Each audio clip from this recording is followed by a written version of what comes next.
Sa simula ay nilikha ng Diyos ang langit at ang lupa. Ang lupa ay walang anyo at walang laman. Pinalilibutan ng kadiliman ang lupa at ang Diyos ay sumasaibabaw ng tubig. At sinabi ng Diyos, Magkaroon ng liwanag! Tatawagin ko ang liwanag na araw at tatawagin ko ang kadiliman na gabi. at natapos ang unang araw. At ngayon, hiwalay ang tubig sa taas at ang tubig sa ibaba. Ang kalawakan na ito ay tatawagin kong langit. At natapos ang ikalawang araw. At ngayon, ang katubigan sa ilalim ng langit ay magkaisa at hayaang lumitaw ang katuyuan. Ang katuyuan na ito ay tatawagin kong lupa. Ngayon, hayaan ang lupa na tubuan ng lahat ng klase ng damo at mga punong namumunga.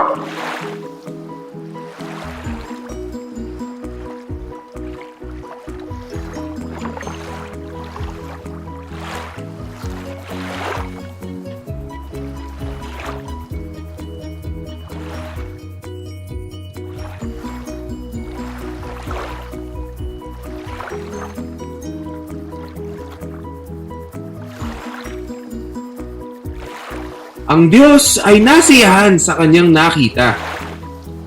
Ngunit marami pa siyang nais gawin. Gagawa ako ng tanglaw at mga bituin na ilalagay ko sa langit. Ito ay para ibukod ang umaga sa gabi at makita ang iba't ibang panahon dito sa lupa. Nakita niya ang kagandahan nito at natapos ang ikaapat na araw. Hayaan na ang tubig ay mapuno ng iba't ibang buhay na nilalang.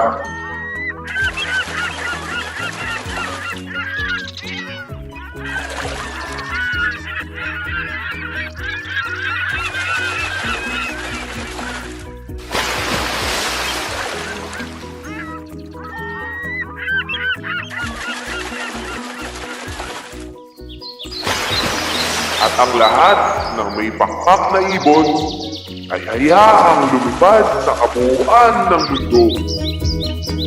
Humanga siya sa kanyang ginawa at natapos ang ikalimang araw. Sa ika-anim na araw, ginawa ng Diyos ang lahat ng hayop. Magkaroon ng lahat ng uri ng hayop sa lupa. Maaamo, mababangis, malalaki, at maliliit. At bawat isa ay magagawang magparami ng uri nito. Tayo'y gumawa ng tao. Sila ay magiging kawangis natin tulad natin. Pagkatapos, gumawa ang Diyos ng tao, isang lalaking katulad niya, at tinawag niya ito na Adan.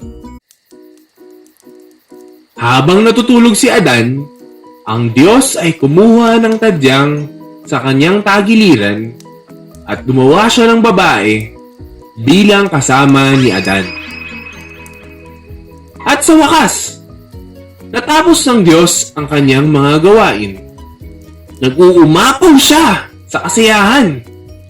Kaya't sa ikapitong araw, siya ay nagpahinga.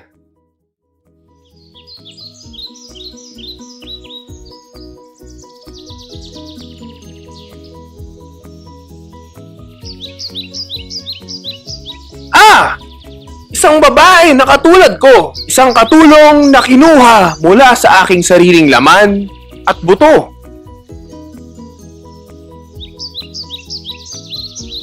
Tatawagin ko siyang babae sapagkat siya'y kinuha sa lalaki.